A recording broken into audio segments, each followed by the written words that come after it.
Hello, welcome to Social post. నేను మీ వాసవి ఆచార్య. చాలామంది IVF అంటే భయపడుతూ ఉంటారు, లేదా ఎగ్ ఫ్రీజింగ్ అంటే అదేదో ఒక సర్జరీ అని అనుకుంటారు. ఇవన్నీ పక్కన పెడితే ఇన్ఫెర్టిలిటీ ప్రాబ్లం అనేది రోజు రోజుకి పెరుగుతూనే ఉంది. అది ఫుడ్ సరిగ్గా తీసుకున్నా సరే, లేదా డైట్ సరిగ్గా తీసుకున్నా సరే, జిమ్ చేస్తున్నా సరే, ఇవన్నీ కారణాలు కాకుండా కొత్త కారణాలు ఏమై ఉంటాయి, ఏం యాడ్ అవుతున్నాయి మన లైఫ్ స్టైల్లో. సో వీటన్నిటి మీద ఈరోజు మనతో డిస్కస్ చేయడానికి డాక్టర్ బిజీ and she is the fertility specialist ఈరోజు మనతో మన స్టూడియోలో ఉన్నారు. తనతో మాట్లాడి మీకున్న డౌట్స్ అన్ని క్లారిఫై చేస్తాను. And don't miss the video, end వరకు చూడండి. అండ్ స్కిప్ చేయకుండా చూస్తే మాత్రమే మీకు అర్థమవుతుంది. అండ్ ఈ వీడియో మీ ఫ్రెండ్స్కి, ఫ్యామిలీ మెంబర్స్కి యూజ్ అవుతుందంటే వెంటనే షేర్ చేయండి. సో మేడంని welcome చెప్పేద్దామా?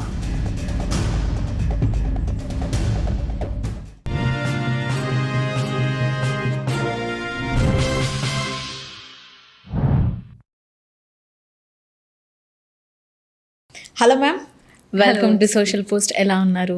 All good. How are you? నేను చాలా బాగున్నాను ma'am, thank you so much. Nowadays కామన్గా వినిపిస్తున్న నేమ్ అనొచ్చు, ఇంకొకటో అనొచ్చు, ఇన్ఫెర్టిలిటీ. ఎస్. మెయిన్ రీజన్స్ ఏంటి? అంటే షార్ట్ కట్లో అడిగేస్తున్నాను. యా, ప్రస్తుతం కనిపించేది ఇన్ఫర్టిలిటీ సినారియో అనేది పెరుగుతూ వస్తుంది. One of the main reason age అని చెప్పుకోవచ్చు. ఫ్యామిలీ ప్లానింగ్ కానీ ఏదైనా చాలా లేట్ చేసుకుంటున్నారు. బికాస్ ఆఫ్ స్ట్రెస్ కావచ్చు, ఫైనాన్షియల్ రీజన్స్ కావచ్చు, లేకపోతే కెరీర్ రీజన్ కావచ్చు. రెండోది లైఫ్ స్టైల్. ఏ పని చూసుకున్నా నౌడేస్ it is like SIT in a place for long hours together. So దానివల్ల లైఫ్ స్టైల్ వల్ల sitting for long time, so heat పెరగడం కానీ, లేకపోతే ఒబిసిటీ, లావ్ ఎక్కడం కానీ అట్లాంటివి ఎక్కువగా అనిపిస్తుంది. మూడోది ఫుడ్ అని చెప్పుకోవచ్చు. So whatever we're taking, whatever we're wearing, అందులో టాక్సిన్స్ కానీ, ఎన్విరాన్మెంటల్ పొల్యూటెన్స్ ఎక్కువ ఉండడము, నానో పార్టికల్స్ ఎక్కువ ఉండడము, ఇట్లాంటివి ఉన్నాయి. సో మీరు అడిగినట్టు గన్ షార్ట్గా చెప్పాలి అంటే these three will be the main fact. Ma'am, నేను ఏమంటున్నా అంటే జనరల్గా ఒక అమ్మాయిని తీసుకుందాం. అమ్మాయికి షుగర్ ఉంది, బీపీ ఉంది, ఒబేసిటీ స్టార్ట్ అయింది, అండ్ స్ట్రెస్ వల్లనో, డిప్రెషన్ వల్ల, PCOD, hormonal imbalance, and IG levels కూడా చాలా ఎక్కువగా ఉన్నాయి బ్లడ్లో. సో తను ఆల్రెడీ ఫేస్ చేస్తున్న ప్రాబ్లమ్స్ కంటే కూడా తనకి పెళ్ళి అయిన తర్వాత ఇవన్నీ ఉన్నాయి, ప్రెగ్నెన్సీ రావట్లేదు అన్న టెన్షన్ ఇంకా ఎక్కువైపోతుంది. సో ఇన్లాస్ నుంచి కానివ్వండి, పేరెంట్స్ నుంచి కానివ్వండి, సొసైటీ నుంచి కానివ్వండి, తనకి ఎలా అనిపిస్తుంది అసలు? అలాంటి వాళ్ళు మీ దగ్గరకు వస్తూ ఉంటారా? ఎస్, డెఫినెట్లీ అండి. When ever they visit a infertility clinic, చాలాసార్లు అన్ని ట్రీట్మెంట్స్ ట్రై చేసుకొని ఎండ్ టైంలో వస్తూ ఉంటారు. సో వాళ్ళు వచ్చే వరకు వాళ్ళు చెప్తారు ఇవన్నీ. ఇన్ఫర్టిలిటీ అనేది వాళ్ళు ఏదో పెద్ద దానిలా ఊహించుకుంటారు. బీపీ ఉంది, షుగర్ ఉంది, దీనికి పక్కింట్లో వాళ్ళు కానీ, వాళ్ళ రిలేటివ్స్ కానీ, అయ్యో చిన్న వయసులోనే వచ్చిందా, ఇంతే ఒక మాటలో తీసేస్తారు. అదే ఇన్ఫర్టిలిటీ వచ్చేసరికి అది మ్యాగ్నిఫై అయ్యి పెద్ద దానిలాగా చూపిస్తారు. పెళ్ళి ఒక 1 year అయింది, గుడ్ న్యూస్ ఏం లేదా, అయ్యో ఎవరికి ప్రాబ్లం, చూయించుకోలేదా అనేది ఎక్కువ చెప్తూ ఉంటారు. But the good news is ఎన్ని కొమార్బిడిటీస్ ఉన్నా సరే there is still chance. So ఈ ప్రాబ్లమ్స్ అన్నీ ఉన్నాయి, రావు అన్నట్టు లేదు. ఎస్పెషలీ ఇప్పుడు ఈ పెళ్లి సీజన్లో కూడా చూశాను, అమ్మాయికి ఆల్రెడీ ఈ ప్రాబ్లం ఉంది, నెలసరి కరెక్ట్ ఉండదట, మరి చూసుకో ముందే అన్నట్టు కూడా చెప్తూ ఉంటారు. So there is no need of equating. So even irregular cycles ఉన్న జస్ట్ మ్యారేజ్ అయిన 2 monthsకి కూడా ప్రెగ్నెంట్ అయిన వాళ్ళు ఉన్నారు. సో ఇరెగ్యులర్ ఉండడం వల్ల ప్రెగ్నెన్సీ రాదు, లేకపోతే పీసీఓ ఉంటే ప్రెగ్నెన్సీ రాదు, అలా it is not a equation. So person to person అది చేంజ్ అవుతుంది. ఓకే, ఇప్పుడు ఏంటి అంటే మ్యామ్, వాళ్ళకి తెలుసు, పెళ్ళికి ముందే తెలుసు వాళ్ళకి ఇంకా ప్రెగ్నెన్సీ రాదు, అది ఏది చేసినా కానీ రాదు అని చెప్పేసి వాళ్ళకి తెలుసు. అయినా కానీ అవన్నీ దాచిపెట్టి పెళ్ళి వరకు వెళ్తుంది, పెళ్ళిళ్ళు కూడా జరుగుతున్నాయి, బ్రేక్ కూడా అవుతుంది. అంటే ఇది పెళ్ళిళ్ళు జరగకుండా ఉండడానికి, బ్రేక్ అవ్వడానికి ఒక రీజన్ అంటారా? మారల్గా ఆలోచించాలి అంటే if you want be straightforward, better దాచిపెట్టడం వల్ల మనకు వచ్చేది ఏముంది? అదటోళ్ళది కూడా some expectation might be there కదా. ఆ ఎక్స్పెక్టేషన్ లేని వాళ్ళని చేసుకుంటే బెటర్ ఏమో అనేది నాది. అపార్ట్ ఫ్రమ్ ఇప్పుడు టాపిక్ నుంచి కాకుండా యాజ్ అ పర్సన్ చెప్తున్నాను నేను.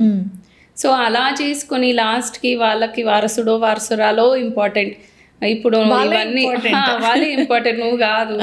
అట్లా ఆ టాపిక్కి వెళ్ళే ముందు, ఆ ఎక్స్టెంట్కి వెళ్ళే ముందు బెటర్ అట్లా అర్థం చేసుకున్న వాళ్ళని చేసుకుంటే బెటర్ ఏమో అనేది నా ఇది. ఓకే. అంటే సొసైటీ తనని భయపెడుతోందా లేదా తన సిచ్యువేషన్ తనని భయపెడుతోందా? సొసైటీ ప్లస్ సిట్యుయేషన్ అని చెప్పుకోవచ్చు. Okay. See not only the society. ఇప్పుడు ఒక అబ్బాయి అమ్మాయి ఉన్నారు, when they dream about a life, at least in India ఇప్పుడు వరకు ఉన్న సినారియోలో we have not come to the ఎక్స్టెంట్కి పిల్లలు పుట్టకపోని ఏం కాదు వీ కెన్ లివ్ అనేది. అది అట్లాంటి వాళ్ళు దొరుకుతారు, బట్ అట్లాంటి వాళ్ళు దొరికే వరకు వెయిట్ చేయడం అనేది బెటర్. సొసైటీలో ఆ చేంజ్ అయితే ఇంకా రాలేదండి. పక్క వాళ్ళని చూసుకోవడం, మాట్లాడడం అనేది సొసైటీలో ఇంకా మార్పు రాలేదు. Okay. పక్కింట్లో కూడా ఏమవుతుందో మనం చేసే పని వదిలేసి అక్కడ ఒక సౌండ్ వినిపిస్తే ఊరికెళ్ళి చూసే వాళ్ళమే మనం. Okay. As of now also we're in that stage. Maybe ఒక 5% 2% మార్పులు అయితే వచ్చినాయి. ఆ 2% మాత్రం పక్కింట్లో గోల్ అయితే నాకేంది అన్నట్టు ఉన్నారు. But remaining 90% of the people haven't change. Okay. So ఇప్పుడు ఇందాక మీరు ఫుడ్ అన్నారు మ్యామ్. ఫుడ్ విషయానికి వస్తే ఎలాంటి ఫుడ్ తీసుకోవాలి, ఎలాంటి ఫుడ్ తీసుకోకూడదు? తీసుకోకూడనివి ఫస్ట్ గుర్తుపెట్టుకోవాలి. సో రిఫైన్డ్ షుగర్స్ కానీ మైదా కానీ అవన్నీ అవాయిడ్ చేసుకోవాలి. Caffeinated drinks, cola, carbonated drinks ఇవన్నీ ఏది ఉన్నాయో అది మొత్తానికి అవాయిడ్ చేయాలి. జంక్ ఫుడ్ అనేది మ్యాక్సిమం అవాయిడ్ చేయండి. బర్గర్స్, పిజ్జాలు ఇవన్నీ చేసేది మైదాతో, సో హై క్యాలరీ ఫుడ్ కూడా. సో అవన్నీ కొంచెం అవాయిడ్ చేసుకుంటూ ఉంటే better. Smoking, alcohol, recreational drugs ఇవి యాజ్ యూజువల్ అందరు అవాయిడ్ చేసుకోవాలి. If you are planning for a pregnancy please stop it for some point of time. Okay. Okay. And ఏది తీసుకోవాలనేసరికి coming to carbohydrates, complex carbohydrates అంటే white రైస్ని brown రైస్తో replace చేయండి. Oats లాంటిది తీసుకోండి, బ్రౌన్ బ్రెడ్ తీసుకోండి, మిల్లెట్స్ తీసుకోండి. All this is good for health. Protein rich food, sprouts కానీ సీడ్స్ కానీ ఇట్లాంటివి ఎక్కువ తీసుకోండి. ఫ్లాక్ సీడ్స్, సన్ఫ్లవర్ సీడ్స్ ఇట్లాంటివి మంచిది. When your planning for a pregnancy it will look good. అలాగే నట్స్, వాల్నట్స్ కానీ ఆల్మండ్ కానీ ఇట్లాంటిది డైట్లో ఇన్కార్పొరేట్ చేసుకోండి. యాంటీ ఆక్సిడెంట్ రిచ్ ఫుడ్ తీసుకుంటే మంచిదని చెప్తాము. So antioxidant rich food అంటే ఏంటిది? Bright coloured fruits, vegetables, berries ఇవన్నీ antioxidant rich food. So ఇవన్నీ మీ డైట్లో ఇన్కార్పొరేట్ చేసుకుంటే it is like you're taking a healthy diet. So not only for infertility, overall హెల్త్కి కూడా అది మంచిది. ఓకే. ఇప్పుడు ఫ్యాషన్ డిజైనర్స్ ఎవరైతే ఉన్నారో వాళ్ళు కలర్ చార్ట్ ఫాలో అయినట్లు ఇప్పుడు మనం కూడా డైట్లో ఈ కలర్ చార్ట్ అనేది ఇంక్లూడ్ చేసుకోవచ్చు అంటారా? Oranges, greens, pinks. డెఫినెట్లీ అండి. See when you want to improve your diet, it is not only because you have a problem కదా. everybody wants to look younger, everybody wants to be healthier. అట్లాంటప్పుడు ఈ చిన్న diet variations చేయడంలో అయితే తప్పు లేదు. And colour chart sounds also very good కదా, exciting. So we can definitely do that. Yes. So infertility problem అనేది ఎక్కువ మేల్స్లో చూస్తామా లేకపోతే ఫీమేల్స్లో చూస్తామా? ఇఫ్ ఇన్ కేస్ మేల్స్లో కూడా ఉంది అని అంటే సొసైటీలో తను తక్కువ అయిపోతాడు అని చెప్పి దాన్ని దాచిపెట్టడం జరుగుతుందా? ఎస్, అది ఇంకా జరుగుతుంది. అందులో అయితే చేంజ్ ఏం లేదు. 1/3 టైమ్స్ సే 3 పార్ట్స్లో డివైడ్ చేసామనుకోండి. 1/3 times it is a female, 1/3 it is a male and 1/3 it is both. Okay. So అలా చూసుకుంటే 60% అయిపోతుంది. బికాస్ 1/3 ఇట్ ఈస్ బోత్ కదా. So 2/3 of the time both are implicated in the same thing. So as a couple evaluate చేస్తేనే better. ఇంకా దాచిపెట్టుకోవడము, male చేసుకోకపోవడం ఇట్లాంటివి చేయడం వల్ల నష్టపోయేది కపులే. ఓకే. సో ఫుడ్ ఒక కారణమైతే స్ట్రెస్ కావచ్చు, డిప్రెషన్ కావచ్చు, యాంగ్జైటీ కావచ్చు, వేరే కారణాలు కావచ్చు, మెంటల్ పరంగా. సో ఇవి కూడా మెయిన్ రోల్ ప్లే చేస్తాయంటారా? అంటే ప్రెగ్నెన్సీ ఇన్ఫర్టిలిటీకి. సి ఆల్ దట్ డైరెక్ట్లీ అయితే ఇన్ఫర్టిలిటీ వైపే వేలెత్తాయి. సో ఇన్ఫర్టిలిటీకి రీజన్ అనేది ఆర్గానిక్ కాజ్, మెడికల్ కాజ్ ఏది ఉందో దాన్ని కరెక్ట్ చేయడంతో పాటు ఈవెన్ స్ట్రెస్ రిలేటెడ్ కాజ్ కానీ, ఇమోషనల్ స్ట్రెస్ ఏది ఉందో, ఫైనాన్షియల్ స్ట్రెస్ ఏది ఉందో, ఆర్ మీ వర్క్ స్ట్రెస్ ఏది ఉందో ఆ స్ట్రెస్ అన్నిటిని కొంచెం పక్కకు పెట్టడం, ఆ స్ట్రెస్ని మేనేజ్ చేయడం వల్ల కొంచెం స్ట్రెస్ హార్మోన్స్ తగ్గిపోతుంది. సో మీకు రిజల్ట్ వచ్చే అవకాశాలు ఇంకా హై ఉంటుంది. So both should go hand in hand. ఏదైనా ఒక్కటి చేసుకుంటూ ఉంటే మాత్రం it may not show you proper results. అదే రెండు కలిపి చేశారనుకోండి definitely results will be fast. Okay. So ఇప్పుడు ఏంటి అంటే మ్యామ్, ఇన్స్టాగ్రామ్ కావచ్చు, యూట్యూబ్ కావచ్చు, ఒక ట్యాబ్లెట్ మాత్రం చాలా ట్రెండ్ అవుతుంది. నేను దాని పేరు రివీల్ చేయాలి అని అనుకోవట్లేదు. సో ఈ ట్యాబ్లెట్స్ తీసుకోండి. మీరు ఈ ఒక్కటి ప్రాసెస్ స్టార్ట్ చేశారు అంటే పీసీఓఎస్, పీసీఓడి ఎవ్రీథింగ్ సెట్ అయిపోయి ఇన్ఫర్టిలిటీ నుంచి మీరు ఎస్కేప్ అవ్వచ్చు అని చెప్పేసి కొన్ని యాడ్స్ కావచ్చు, ఇన్ఫ్లుయెన్సర్స్ కావచ్చు, ఇలా రొటేట్ అవుతుంది. దానివల్ల మనకి ఏమన్నా యూజ్ ఉంటుంది అంటారా? అంటే సింగిల్ ట్యాబ్లెట్ నీ హెల్త్ని మొత్తం డిసైడ్ చేస్తుంది అంటారా? If it is because of insulin resistance, PCO ఉన్న వాళ్ళు కానీ కొన్ని మెటబాలిక్ చేంజెస్ ఉన్న వాళ్ళు ఇన్సులిన్ రెసిస్టెన్స్ అనేది ఏర్పడుతూ ఉంటుంది. సో ఇందులో ఏంటిదంటే ఇన్సులిన్ రిలీజ్ అవుతుంది కానీ బాడీ దాన్ని యూజ్ చేయలేకపోతుంది. సో ఆ టైంలో ఈ ట్యాబ్లెట్ వేసుకుంటే ఇన్సులిన్ రెసిస్టెన్స్ అనేది కొంచెం తగ్గుతుంది. So if the whole process is because of insulin resistance, ovulation problem అనేది అక్కడ వచ్చింది అనుకోండి, it will help. But usually that tablet helps in sensitising అంటే బాడీలో అట్లీస్ట్ ఆ ఎగ్ పెరగడం అనేది, ఎగ్ విడుదలకి ఏ హార్మోన్ అవసరమో అవన్నీ కొంచెం పనిచేసేటట్టు చేస్తుంది. So it is not a magic పిల్. అందరు ఆ మ్యాజిక్ పిల్ మింగగానే ప్రెగ్నెంట్ అవుతారు అన్నట్టు లేదు. So you have to understand what is the problem, will it help, will it not help, along with that వేరే ఏమైనా తీసుకునేది ఉందా, ఇవన్నీ అర్థం చేసుకొని ముందుకెళ్తే బెటర్. ఓకే. సో మనం చూసుకుంటే ఈ ఇన్ఫర్టిలిటీ జర్నీలో తన హస్బెండ్ ఎంత ఇంపార్టెంటో, ఈవెన్ తన ఇన్లాస్ కూడా ఇంపార్టెంట్, తన పేరెంట్స్ కూడా ఇంపార్టెంట్. వాళ్ళే తనకి సపోర్ట్ చేయకుండా పోక్ చేస్తూ, హ్యూమిలేట్ చేస్తూ, అసలు తనకి ఇంట్లో నుంచే సపోర్ట్ లేకపోతే ఇంకా బయట ఎలా ఉంటుంది? సో అలాంటి టైంలో తను ఎలా ఫీల్ అవుతుంది అంటారు? అసలు తన పొజిషన్ ఏంటంటారు? చాలామంది ఇది ఫేస్ చేస్తున్నారండి. డే ఇన్ డే అవుట్ ఒక 10 మందిని చూస్తే ఓ ముగ్గురైనా కూర్చొని ఏడుస్తారు. మా అత్త నన్ను ప్రెషర్ చేస్తుంది, మీకు ఈ ప్రాబ్లం ఉందమ్మా, టైం పడుతుంది, let us take time, will go forward with, maybe it will take 1 month 2 months అని తనకు చెప్పాను అనుకోండి. షీల్ బి లైక్, నో, నాకు ఇమీడియట్ కావాలి, నాకు అత్త ప్రెషర్ నేను తట్టుకోలేకపోతున్నా, మా ఆయన కూడా కలిసిపోయిండు, అట్లాంటి ప్రాబ్లమ్స్ కూడా వస్తూ ఉంటుంది. సో అది తగ్గియాలి అంటే అవేర్నెస్ అనేది ఇంక్రీజ్ అవ్వాలి. ఓల్డ్ పీపుల్ వరకు కూడా ఈ మెసేజ్ వెళ్ళాలి దట్ ఇన్ఫర్టిలిటీ అనేది మీరు ఒక ట్రీట్మెంట్ తీసుకోగానే ఇట్లా మ్యాజిక్ పిల్ వేసుకొని వెంటనే ఒక నెలకి ప్రెగ్నెన్సీ వస్తుంది అనేది కాదు. టైం టేకింగ్ ప్రాసెస్ అది. కొందరికి టైం పడుతుంది, కొందరికి ట్రీట్మెంట్ అవసరం పడుతుంది. అది యాక్సెప్టెన్స్ ఉండాలి. కొందరికి అన్ని నార్మల్ ఉన్నా సరే, ఇప్పుడు అందరికీ సేమ్ కాదు కదా. ప్రతి ఒక్కరు మ్యారేజ్ అయిన 1 monthకి కన్సీవ్ అవ్వట్లేదు, అన్ని వాళ్ళకి నార్మలే ఉన్నాయి. But still some are taking 1 month, some are taking 3 months, some are taking 6 months, some are taking 1 year. మరి వాళ్ళకు కూడా అన్ని నార్మల్ ఉన్నట్టే కదా. So it will take time. కొందరికి treatment or some help is required. అది ఈవెన్ ఓల్డ్ వాళ్ళు కూడా అర్థం చేసుకోవాలి. అమ్మ కానీ అత్తలు కానీ సొసైటీలో కూడా ఆ అవగాహన కొంచెం పెరిగితే it will be better. And దాంతో లేడీస్ అనేది చాలా ప్రాబ్లమ్స్ ఫేస్ చేస్తున్నారు. Yes, they are. ఓకే, ఇప్పుడు వాళ్ళని కొంచెం పక్కన పెట్టేద్దాం. అసలు ఈ అమ్మాయి ఏం ఆలోచిస్తుంది అంటే, నేను రెడీగా ఉన్నానా, నేను ప్రెగ్నెంట్ అవుతానా, లేకపోతే ఇది కరెక్ట్ టైమా, పెళ్ళి అయిపోయింది నాకు, లేదంటే 25లో అయింది, 30లో అయింది, 35లో అయింది అని చెప్పేసి, అంటే డిఫరెంట్ ఏజెస్లో అవుతూ ఉంటాయి వాళ్ళకి మ్యారేజెస్.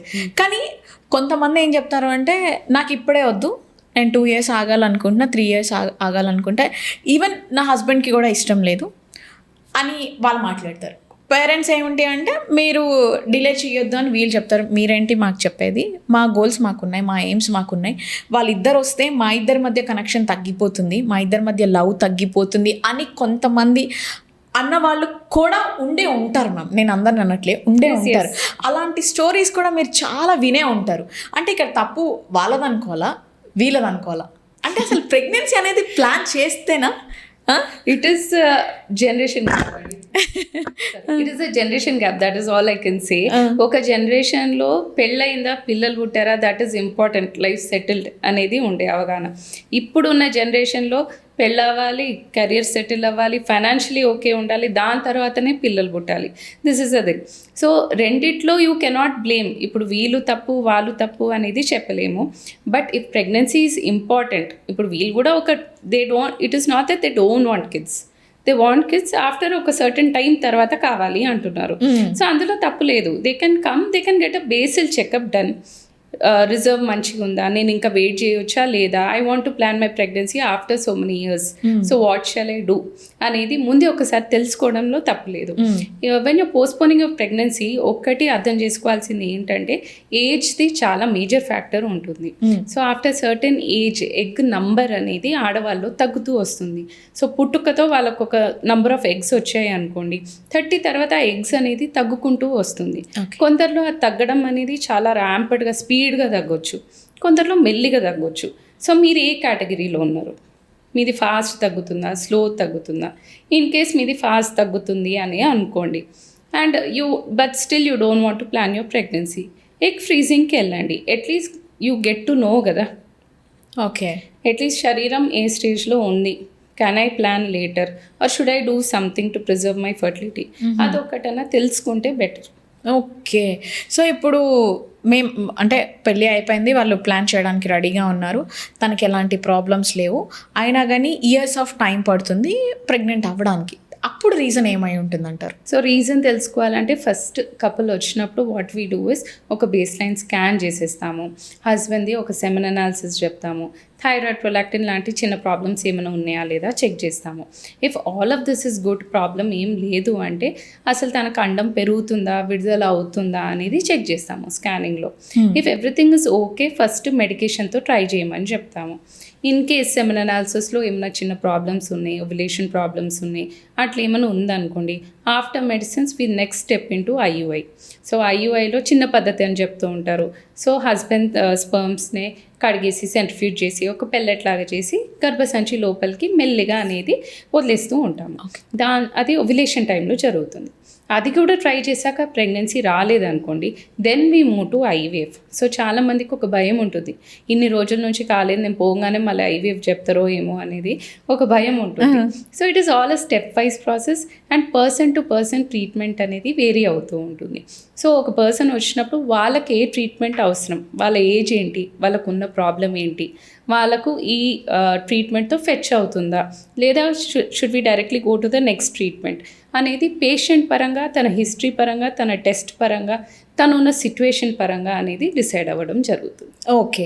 సో చాలామంది ఇప్పుడు ఈ టెస్ట్ ట్యూబ్కి వెళ్ళే వాళ్ళు నార్మల్గా వచ్చిన ప్రెగ్నెన్సీతో పోలిస్తే ఫుడ్లో చేంజెస్ ఏమైనా ఉంటాయా మ్యామ్? అండ్ మెడికేషన్లో కూడా ఏమైనా చేంజెస్ ఉంటాయా, లేదా రెగ్యులర్గా ఇచ్చిన వాళ్ళలాగానే వీళ్ళకి కూడా ఇస్తూ ఉంటాయి? ఆల్మోస్ట్ రెగ్యులర్ వాళ్ళలానే ఇస్తూ ఉంటాము. బట్ ఇనీషియల్ డేస్ ఆఫ్ ప్రెగ్నెన్సీలో ప్రొజెస్ట్రాన్ సపోర్ట్ అనేది కొంచెం ఎక్కువ పడుతుంది. ఐవీఎఫ్ కానీ లేదా నార్మల్ ప్రాసెస్కి వెళ్ళినప్పుడు if the support is not enough, corpus luteum పక్కగా లేదు, అంత సపోర్ట్ సరిపోవట్లేదు, లేకపోతే ఇంతకుముందు అయ్యింది కానీ హిస్టరీ ఆఫ్ అబార్షన్స్ అట్లా ఏమైనా ఉంది, అలాంటప్పుడు ప్రెగ్నెన్సీ సపోర్ట్స్ అనేది కొంచెం ఎక్కువ పెట్టడం జరుగుతుంది.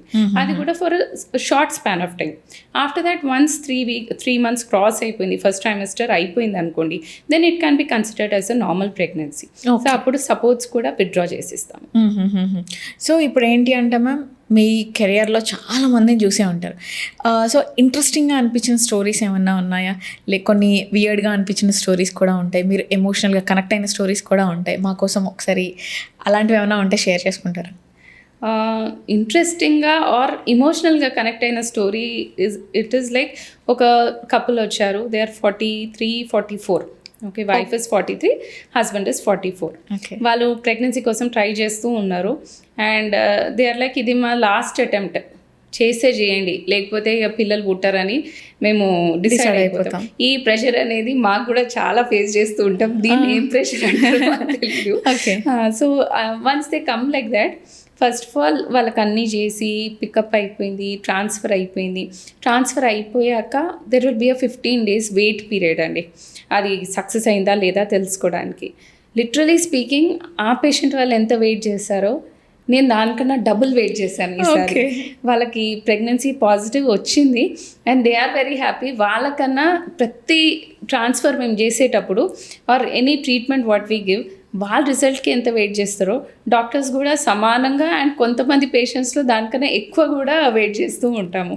So any success story is we are like emotionally connected and very happy about it. Okay.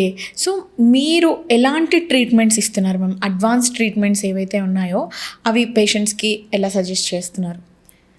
As I told you case to case differ అవుతుంది. అండ్ అడ్వాన్స్ ట్రీట్మెంట్ ప్రస్తుతం ఉన్నదైతే highest one will be IVF. ఐవీఎఫ్లో ఇంతకుముందు conventional IVF అనేది చేసేది. IVF conventional అంటే egg తీసుకున్న తర్వాత దాని చుట్టూ స్పర్మ్స్ వదిలేసి one of the sperm will select and it will fertilise.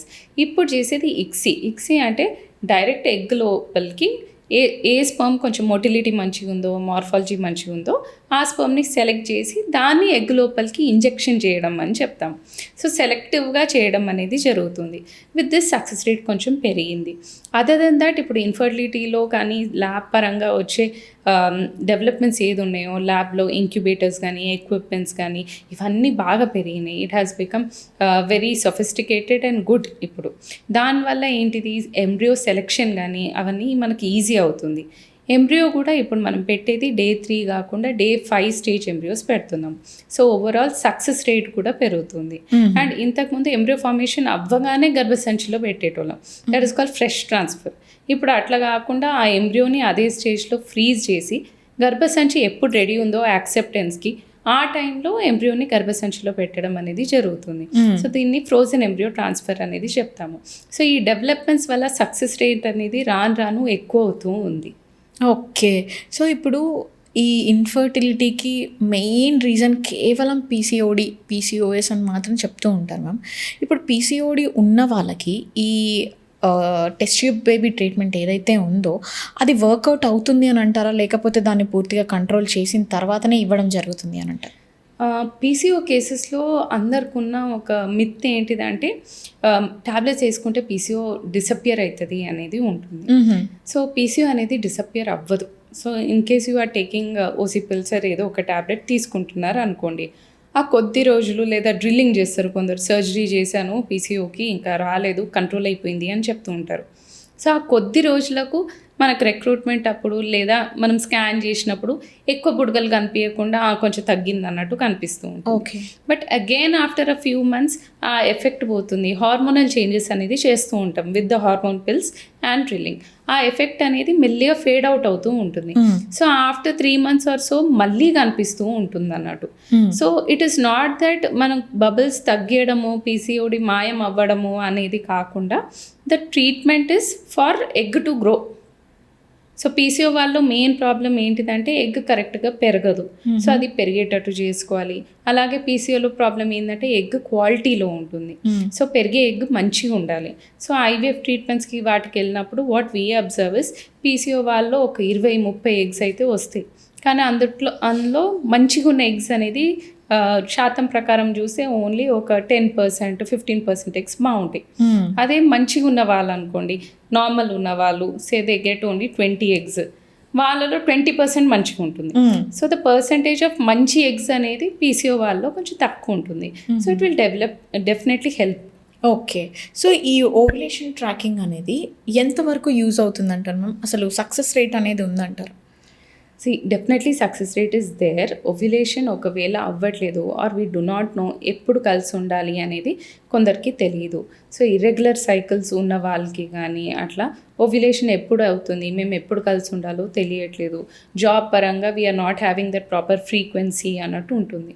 So వాళ్ళలో ఓవ్యులేషన్ ట్రాకింగ్ అనేది డెఫినెట్గా హెల్ప్ అవుతుంది. సో అది స్కాన్ పరంగా చూడడం కానీ కొందరు LH కిట్స్ అనేది వాడుతూ ఉంటారు. For irregular cycle scan is better అండి.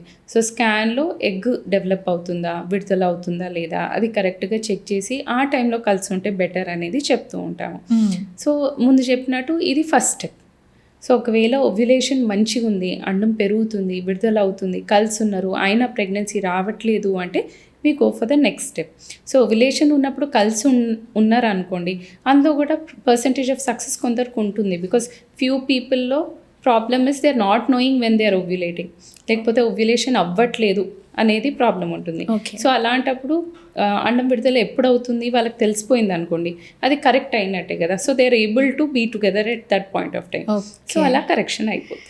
సో అంటే న్యాచురల్గా ప్రెగ్నెన్సీ రానప్పుడు డెఫినెట్గా మనం ట్రీట్మెంట్స్కి వెళ్ళాల్సిందే. అంటే నౌవేడేస్ ఆ రేడియేషన్కి కావచ్చు, స్ట్రెస్కి కావచ్చు, దేనికైనా సరే. సో అలాంటప్పుడు కపుల్స్లో ఒక స్ట్రెస్ అనేది, ఒక యాంగ్జైటీ అనేది, ఆ టెన్షన్ అనేది స్టార్ట్ అవుతూ ఉంటుంది. సో వాళ్ళు దాన్ని ఎలా హ్యాండిల్ చేస్తారు, ఎలా హ్యాండిల్ చేయాలి? ఓకే. ఇన్ఫర్టిలిటీ ఉన్నప్పుడు ఎట్లా అంటే it is not only medical treatment. So medical ట్రీట్మెంట్తో పాటు ఇమోషనల్ ట్రీట్మెంట్, సోషల్ సపోర్ట్ కూడా చాలా ఇంపార్టెంట్. సో మెడికల్ ట్రీట్మెంట్ ఒకటే ఇచ్చుకుంటూ వెళ్తే చాలాసార్లు మా క్యాబిన్లోనే హస్బెండ్ వైఫ్ కొట్టుకోవడం ఇవన్నీ మేమే చూస్తూ ఉంటాం అన్నట్టు. సో ఫస్ట్ థింగ్ మాట్లాడండి, ఓపెన్గా మాట్లాడండి. Husband wife as a couple ఎప్పుడూ టుగెదర్ ఉండాలి, ఒకరినొకరు బ్లేమ్ చేయకండి. సో ఆ సపోర్ట్ అనేది చాలా ఇంపార్టెంట్. మీరు ఎవరితో అన్నా ఓపెన్ అప్ అవ్వగలుగుతున్నారు, వాళ్ళు సిన్సియర్ ఉన్నారంటే వాళ్ళు ఒక్కరితోనే ఓపెన్ అప్ అవ్వండి, వాళ్ళతో మాట్లాడండి. చుట్టూ ఉన్న వాళ్ళని మనం ఎంత అంటే అంత కంట్రోల్ చేయలేము. సో వాళ్ళు అడిగే క్వశ్చన్స్ వాళ్ళు అడుగుతూ ఉంటారు. ఒక బౌండరీ గీయండి, సోషల్ బౌండరీ. వాళ్ళు ఏమన్నా అంటే జస్ట్ వన్ వర్డ్ ఆన్సర్స్ ఇచ్చి ఆ టాపిక్ని అక్కడ కట్ చేయాలని చూడండి. Don't try to explain to everyone. ఇంకొకటి, you need not feel guilty about it. So అందరు ఏంటంటే రాలేదు అంటే నాదే తప్పు, నేనేదో చేసిన అన్నట్టు చాలా ఫీల్ అవుతూ ఉంటారు. అట్లా కాకుండా బీ కాన్ఫిడెంట్. సో ఈ జాబ్స్ చేస్తూ, ఇందాక మీరు అన్నారు జాబ్స్ చేస్తూ అంటే ఒకే లైఫ్ స్టైల్కి అలవాటు పడిపోయి వాళ్ళ ప్రైవేట్ స్పేస్ని వాళ్ళకి ఇవ్వకుండా, సో స్లీప్ సైకిల్ కూడా డిస్టర్బ్ అవుతూ ఉంటుంది మ్యామ్. స్లీప్ సైకిల్ డిస్టర్బ్ అవ్వడం కూడా వన్ ఆఫ్ ది రీజన్ అంటారా? డెఫినెట్లీ అండి. ఇప్పుడు body is a whole thing. So body శరీరం బయట నుంచే కాకుండా హార్మోన్స్ కూడా బాడీలో ఒక పార్టే, బాడీలో ఉన్న ఆర్గన్స్ కూడా బాడీలో ఒక పార్టే. స్లీప్లో కొన్ని హార్మోన్స్ అనేది విడుదల అవుతూ ఉంటుంది, దానివల్ల స్ట్రెస్ తగ్గుతుంది. అలాగే మెలటోనిన్ అనే హార్మోన్ అనేది ఓవరీని వెళ్ళి ప్రొటెక్ట్ చేస్తుంది. స్లీప్లో మనకు ఓవరీ ఎగ్ గ్రోత్ కానీ స్పర్మ్ ప్రొడక్షన్కి కానీ అవసరమైన హార్మోన్స్ కూడా విడుదల అవుతూ ఉంటుంది.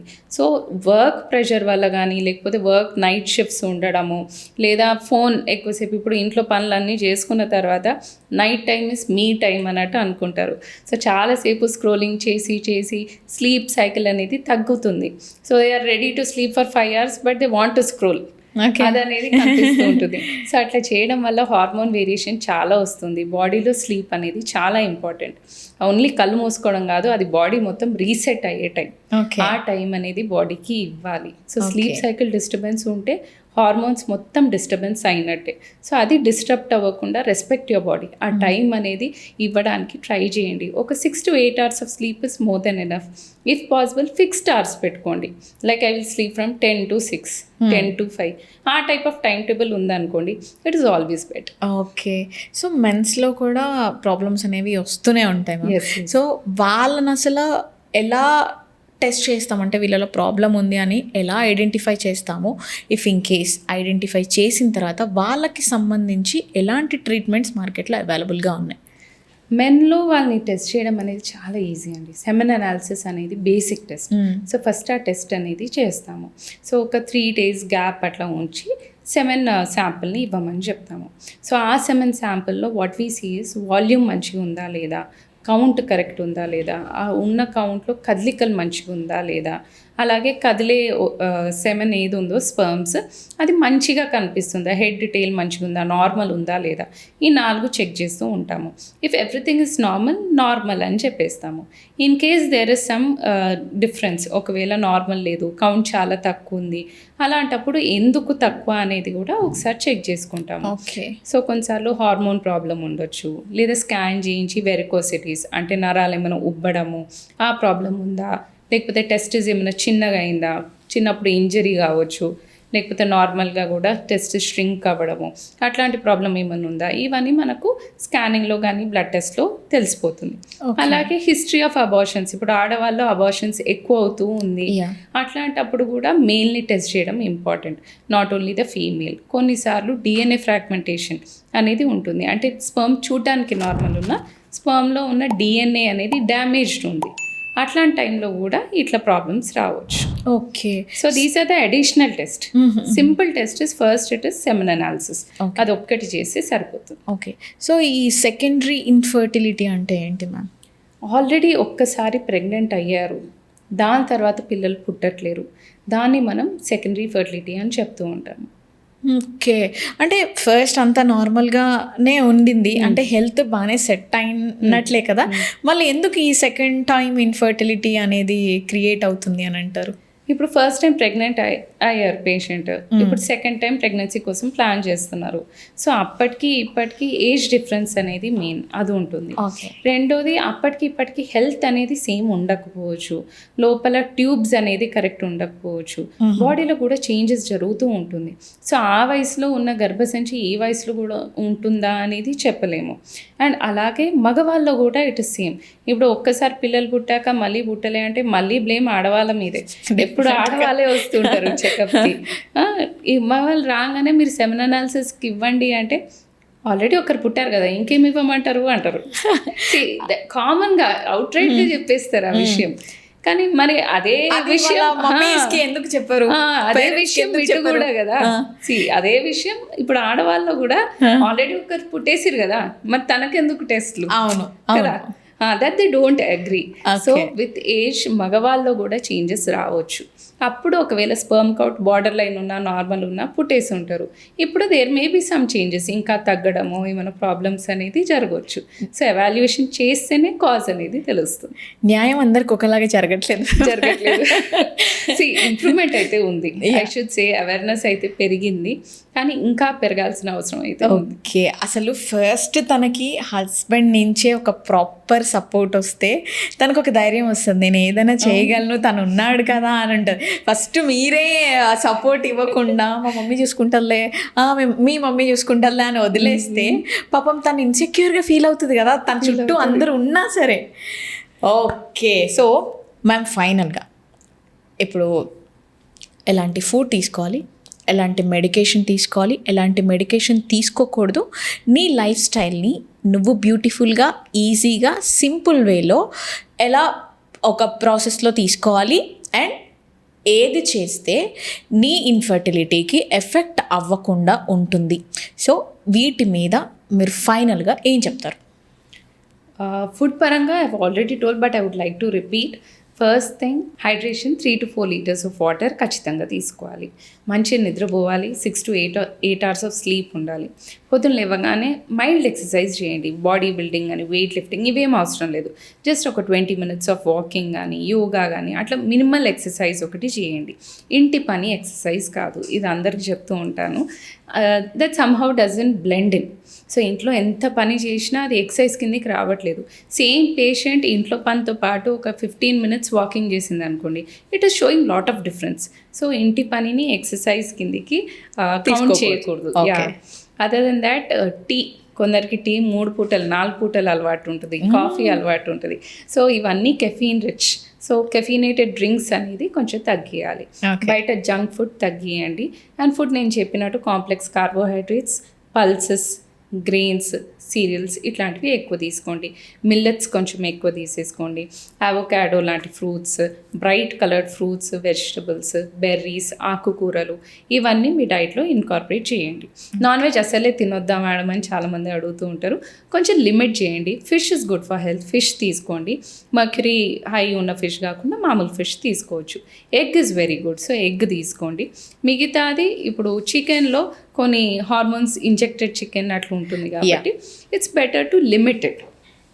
ప్రతి ఒక్కరికి నాటుకోడి దొరకాలని లేదు. సో అందుకని కొంచెం లిమిట్ చేసుకుంటే బెటర్. నేను కంప్లీట్గా వెజిటేరియన్గా మారిపోమని ఎవరితో అయితే చెప్పట్లేదు. నెక్స్ట్ స్ట్రెస్ అండి. సో స్ట్రెస్ని తగ్గియాలి. స్ట్రెస్ ఫ్రీ లైఫ్ స్టైల్ అనేది అయితే కుదరదు. వినడానికి బాగుంది, బట్ స్ట్రెస్ ఫ్రీ ఎవ్వరు ఉండలేరు. అందరికీ సమ్ సార్ట్ ఆఫ్ స్ట్రెస్ ఉంది. ఆ స్ట్రెస్ని ఎలా మేనేజ్ చేయాలి అనేది చూసుకోండి. సో మేనేజ్ చేయడం అంటే ఏంటిది? At least something what helps you to relieve the stress. వీకెండ్స్లో ఎటైనా బయటికి వెళ్ళడము, మీకు ఏది రిఫ్రెషింగ్ అనిపిస్తే అది చేయడము. టీవీ షో చూడండి, నో ప్రాబ్లం. కాకపోతే ఈవెన్ ఎట్ వర్క్ మీకు ఒకవేళ లాంగ్ అవర్స్ ఆఫ్ సిట్టింగ్ అట్లా ఏమైనా ఉంటే మధ్యలో ఎవ్రీ 15 minutesలో కానీ హాఫ్ అన్ అవర్కి జస్ట్ అట్లా తిరిగి వచ్చి కూర్చోండి. That will all help. So అట్లాంటి కొన్ని చేంజెస్ అనేది లైఫ్ స్టైల్లో ఫాలో అవ్వండి. ఫుడ్లో కూడా ఈ వేరియేషన్స్ అనేది తెచ్చుకుంటే better. Okay, thank you so much ma'am. చాలా బాగా ఎక్స్ప్లెయిన్ చేశారు, డీటెయిల్గా ఎక్స్ప్లెయిన్ చేశారు. సో తెలియని వాళ్ళకు కూడా ఈజీగా కన్వే అయిపోతుంది. Thank you so much. Thank you. So guys, చూస్తున్నారు కదా, మేడం చెప్పిన ప్రతి పాయింట్ ఇంపార్టెంటే. మేడం ఏం చెప్పారో నేను చెప్పనుగా, ఎందుకంటే వీడియో మొత్తం మీరు చూడాలి కదా. సో ఒకవేళ మీరు మేడంతో మాట్లాడాలనుకున్నా, మేడంని కలవాలనుకున్నా సరే, స్క్రీన్ మీద ప్రతిదీ నేను డీటెయిల్గా ఇస్తాను. దెన్ ఫాలో అప్ చేసేసేయండి. అండ్ వీడియోని లైక్, షేర్ అండ్ సబ్స్క్రైబ్ చేయండి. మీ ఫ్యామిలీస్కి కానీ ఫ్రెండ్స్కి కానీ యూస్ అవుతుంది కాదు అవుతుంది. సో వెంటనే వాళ్ళకి షేర్ చేసేసేయండి. అండ్ సోషల్ పోస్ట్ని ఫాలో చేయడం అస్సలు మర్చిపోద్దు. ఇంకో గెస్ట్తో నేను మళ్ళీ మీ ముందుంటాను. Thank you so much. Thank you.